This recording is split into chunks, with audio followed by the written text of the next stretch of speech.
Hey guys, it's Morgan, and today I am going to do a little bit of a chatty coffee talk kind of video. I'm sitting outside and I'm sipping on some iced coffee and almond milk. So that is one of my drinks of choice.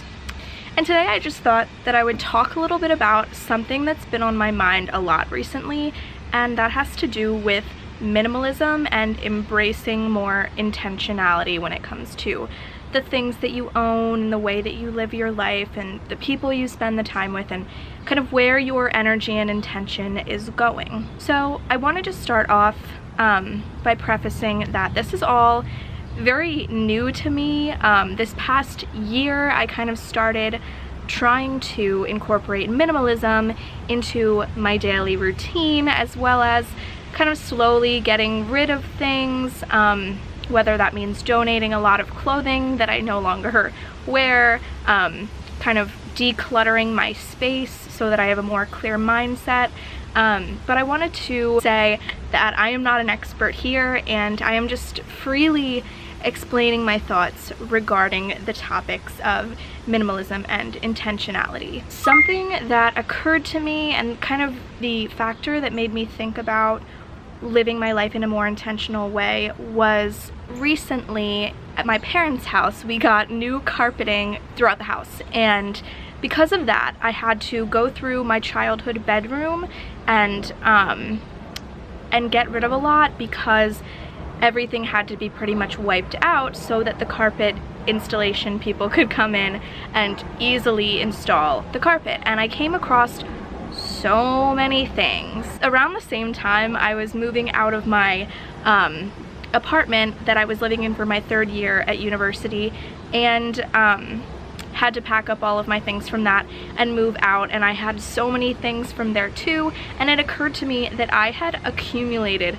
so much stuff in my 21 years of life that it didn't bring me joy. It brought me intense anxiety, and all it made me want was to get rid of like everything that I owned. And without being drastic and doing something that I might regret, I started to slowly go through all of my items that I had acquired and really try to think about, okay, what do these items make me feel? Do they bring me joy? Does this, you know, collection of like 20 mugs, does this serve me, or is it just taking up space in my physical realm, which, you know, in turn takes up a lot of mental space and energy as well? I think people have these attachments to their physical things and think that there is no way that they could ever possibly live or be happy without these certain things. Like, oh, what would I ever do if I didn't have like 20 mugs to choose from in the morning for my coffee? And it's like, yeah, a lot of these things might have sentimental value, they might have a lot of value to you because you paid a lot for them, but are they truly bringing you joy and satisfaction, or are they simply taking up space and they're just, you know, things that once meant something to you and you just keep around like just in case? And that brings me to my first point, is the just in case things. For me personally, this is a lot about clothing and like things that I have in excess, like mugs, shoes, shirts, dresses.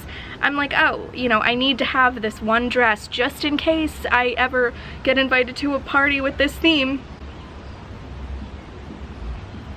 First of all, if it's something that you own that you haven't used or gotten anything out of for more than a few weeks, or I mean, I guess it depends seasonally, but if you haven't gotten use out of it, you know that. And you know, if you're keeping things just because like you might maybe one day wear it and you have a hard time letting go of it because of that reason, I think that once you do start to get rid of those kinds of items, the just in case items, it becomes a lot more clear to you what you actually wear. And you know, it also makes you feel like you own a lot more options.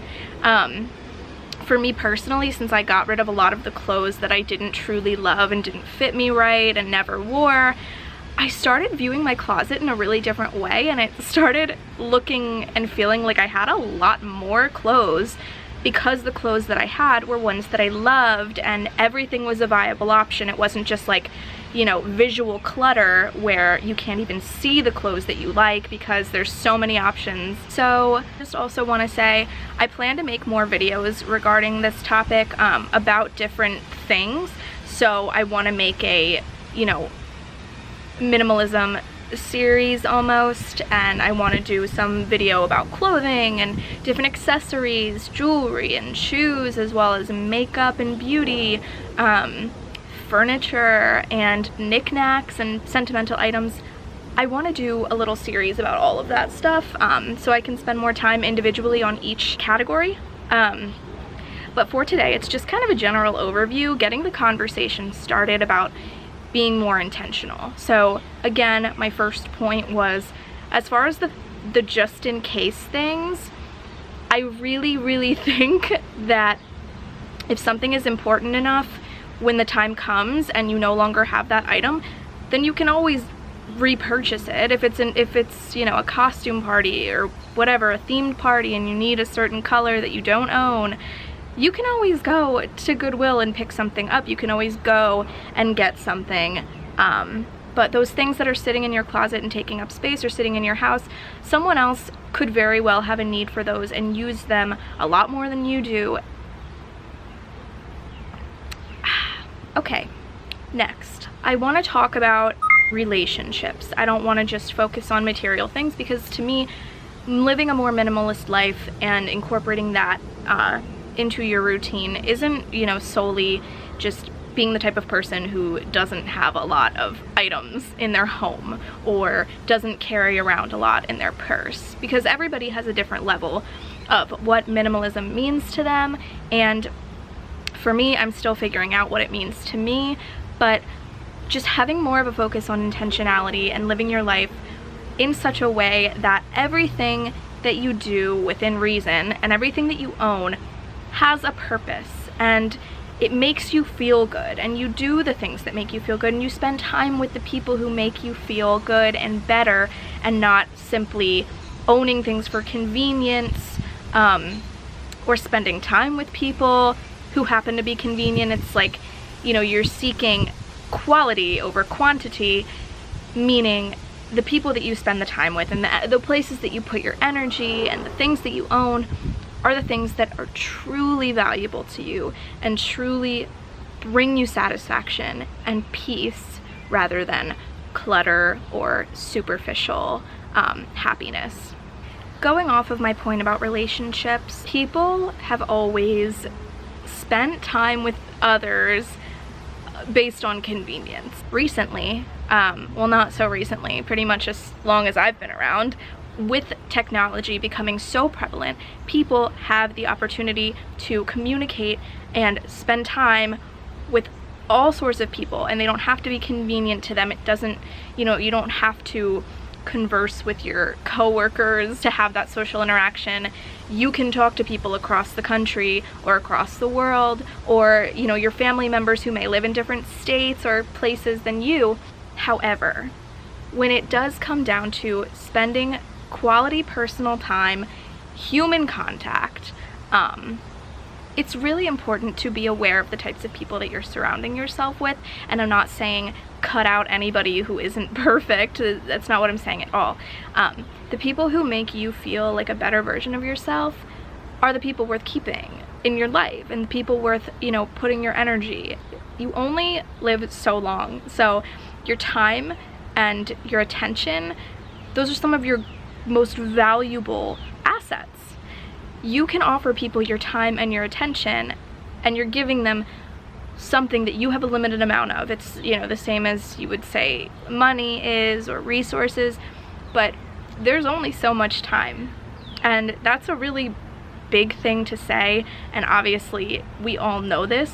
No, nothing is permanent, nothing is forever, but I think that making the most of your moments with the people who mean the most to you, it's worth a lot more than people give it credit for.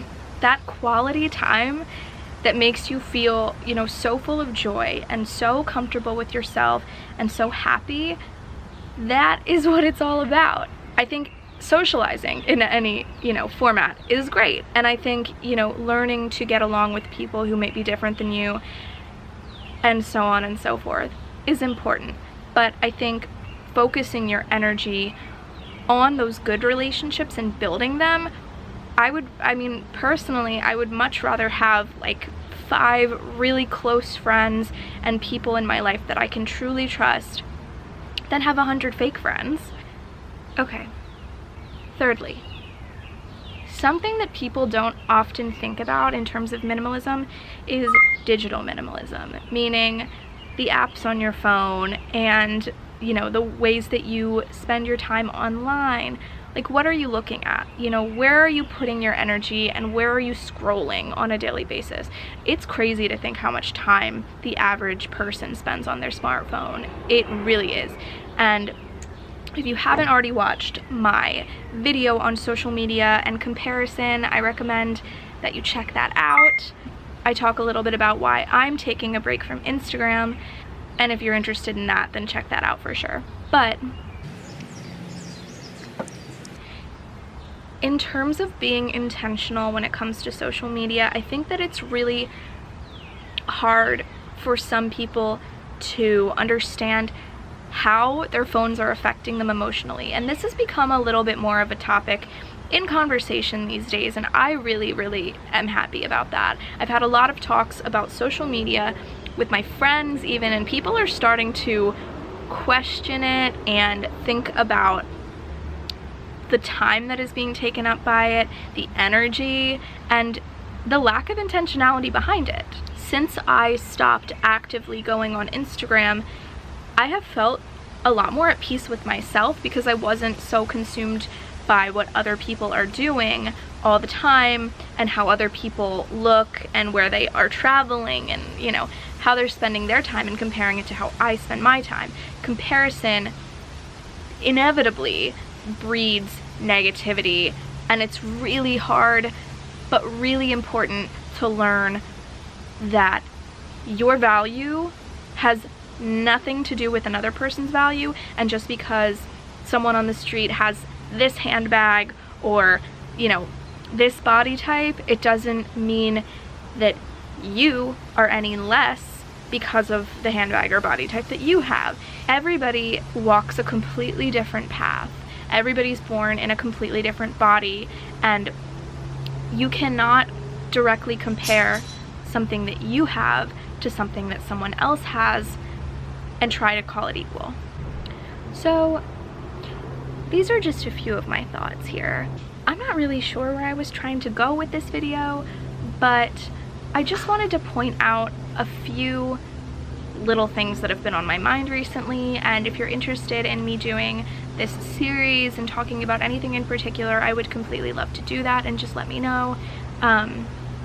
Sorry if this has been kind of a loud video. Again, I'm outside. I really like filming out here, but there are some outdoor noises, so I apologize for that. If you take anything away from this ramble, it is start to think about where you're putting your energy. Are you being complacent in relationships that you've settled into or friendships that don't fulfill you?